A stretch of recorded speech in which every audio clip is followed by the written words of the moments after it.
There's a lot of people on the internet who want to tell you how to podcast, how to make your podcast, and most of them are telling you that it has to be every single week. It doesn't. It's one of the silliest rules that we see in podcasting, and it can be ignored to your benefit. 100%. So let's get into it. How to do a bi-weekly podcast the right way. Bi-weekly podcast. So taking what we typically recommend for people, ideally, and we've changed on this a bit as time has gone on, but it would be 4 episodes a month, so 1 a week, like 20 to 30 minutes or so, or less. It can even be less. And along with that episode is going to be a thumbnail, so it's going to be a video edit as well. So the thumbnail needs to go up there for YouTube, an audio edit, a couple clips what we were just talking about repurposing, and show notes. So all that together is either going to be a production team is going to handle that, or that's going to be time that's coming out of. And we actually talk a little bit later about how you could do the production yourself to save some money on that. Good call forward. Nice. That was good. There you go.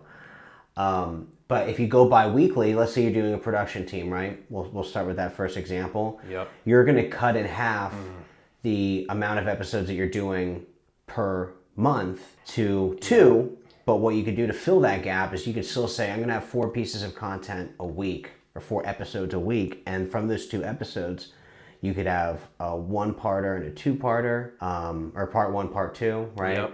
Or you could have a segment that is even a 5 or 6 minute video, guys. It doesn't need to be like 15 minutes or have some big beginning and big end. Yeah. It can be just ripped right from the middle of something else. We have a client who's an options trader who wanted to talk about a really great trade that he had and the specifics of that.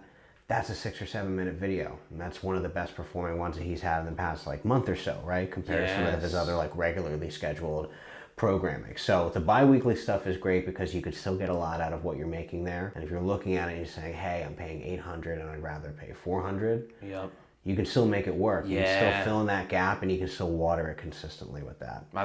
So bi-weekly podcasting, it literally cuts your costs in half. Yeah. There's just no other way around it. And this is the thing.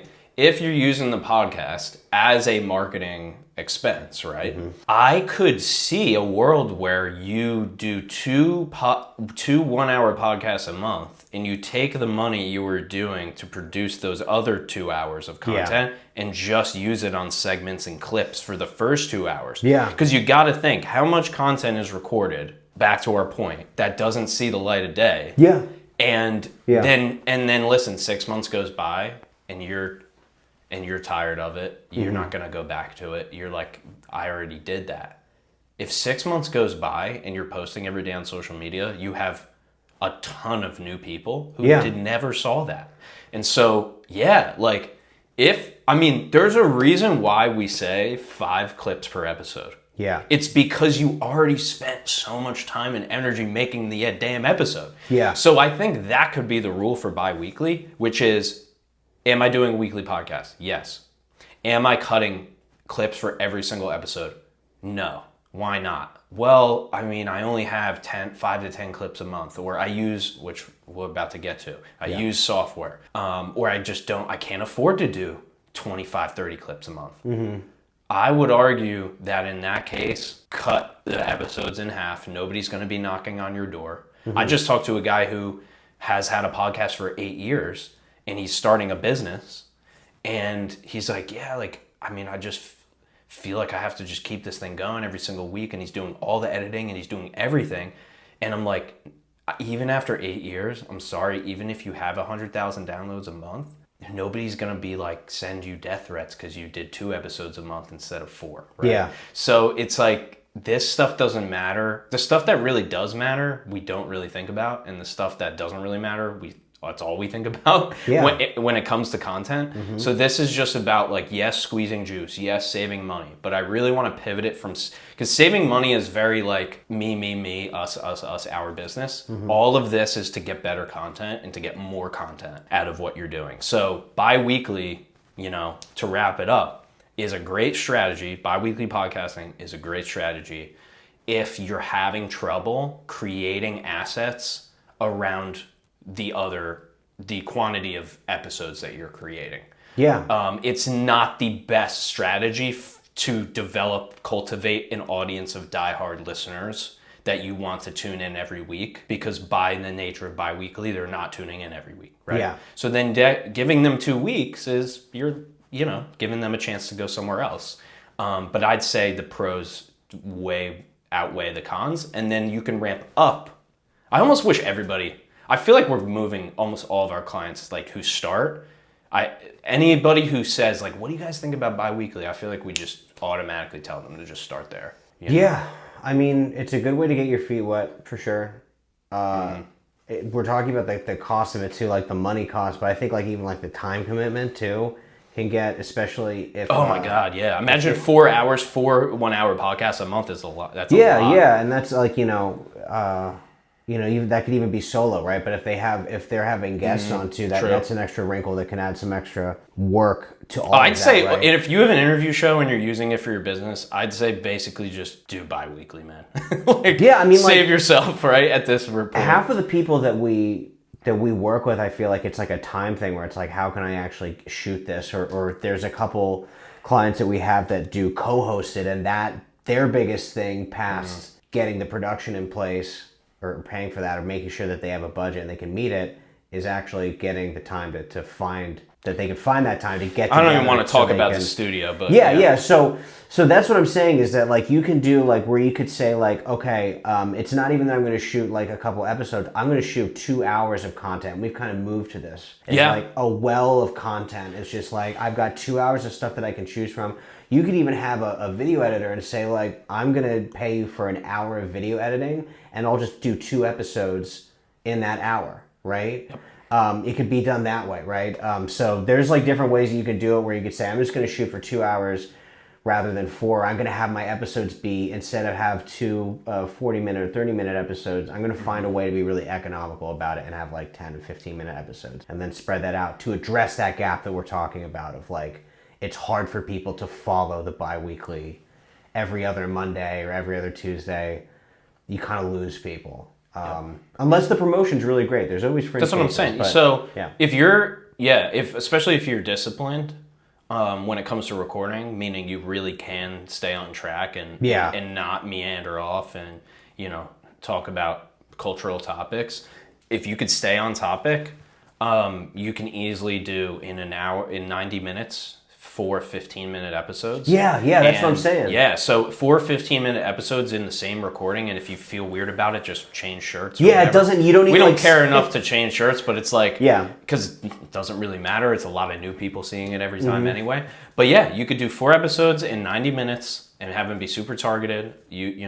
Use script science if you want, like use something where you have like a format and a template that you could repeat and put it in a GPT. Absolutely, yeah. And then what you do is, this is how do I take a 60-minute thing and make it into 4 15-minute things and have those 15-minute things be good? Yeah. What you're going to do and what we're going to do after this recording is we're going to shoot the intro for this recording. Yeah. Now, if Jack and I were cutting this 60-minute thing up into 5 shorter things, right? Then I would shoot 5 custom intros for each segment, right? So then that's how you create a shorter form video from one longer form video. You're earmarking every little chapter, basically. Exactly. Intro, yeah. And each chapter becomes its own, video. And then you can go to your video editor who edits a 60-minute video for $100 and just say, hey, what's your price for a 15-minute video? Yeah. Mm-hmm. Well, if I do 60 minutes for 100, I can do 15 minutes for 25. Yeah. Okay, cool. Instead of by episode, by like the time. Yeah. Exactly. You get really into that and get, like you said, efficient with it. Exactly. How you're filming it, for sure. But that's why I do want people to know how to do this, because it's like a lot of times we just say like, yep, all right, or like, yeah, just do less episodes, and then it's like, okay, how do I stop altogether? How do I still make them good, or stop altogether, or take a break, or whatever? Yep. But in this case, it's like, if you're really strapped for time, and you're like, if you want to just be extremely efficient with content, then you're not really like super passionate about the art of podcasting, right? You're more so just like, how do I get a ton of good content quickly? Yeah. And that's fine.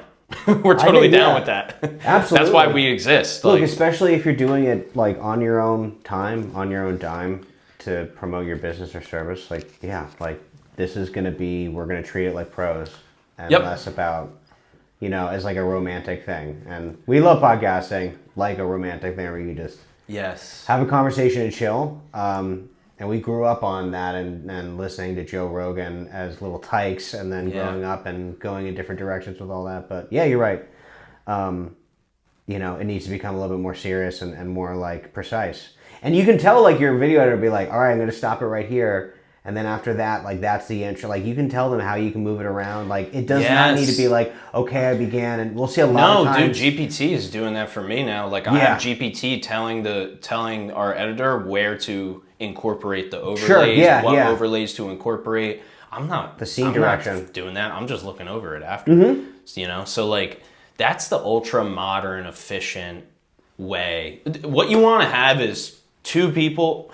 All you want to have at the end, all you're focused on is the beginning and the ends of the process. The beginning meaning humans coming up with the ideas and humans executing the recording, and then humans executing the editing, and humans executing the promotion and marketing. I don't give a shit what happens in that in-between phase, right? But this is where you go, oh my God, it's going to be an AI podcast. It's like, okay, well now we lost because the outcome is not human, right? So like, just make sure the ends are human, and the ends are us, the people who own the business or run the business, or the subject matter experts, and or a marketer, a VA can be okay. They'll write a caption, but if you really want this good, if you really want to create really efficient content and have it be super high quality, better than your competitors, you want to have humans at the beginning and you want to have humans at the end. I don't care what happens in the middle.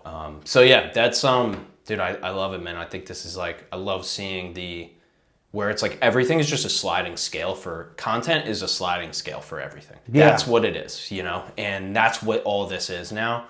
You'll have your people in our industry who are a little bit more, I guess, like old school, where they're like, this is just how it is, and then that's it, right? Yeah. Like, you just have to record man on the street videos, or you just have to record, in Starbucks, or you just have to record short form, or it's like we just haven't found that to be true, There's too many inputs. You want to put a lot of stuff out there and see what really hits as well. I mean, LinkedIn's pulled back a little bit from clip stuff. Maybe clip stuff doesn't, maybe there is a big swing back towards people reading blogs. I have no idea. Yeah. But usually the way that this is found out, and I always hate to hear it secondhand. I'd rather us be finding it out ourselves. Yeah. And you just react to it rather than have one thing, and that's just kind of what you stick with through thick and thin. So I'm with you on that too. It makes me nervous to have all my eggs in one basket anyways for marketing activities that you're doing, That's another one, which we'll get to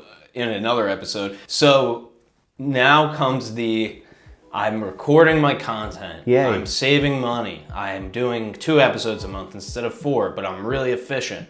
Okay. Is it okay if I use AI to edit my stuff?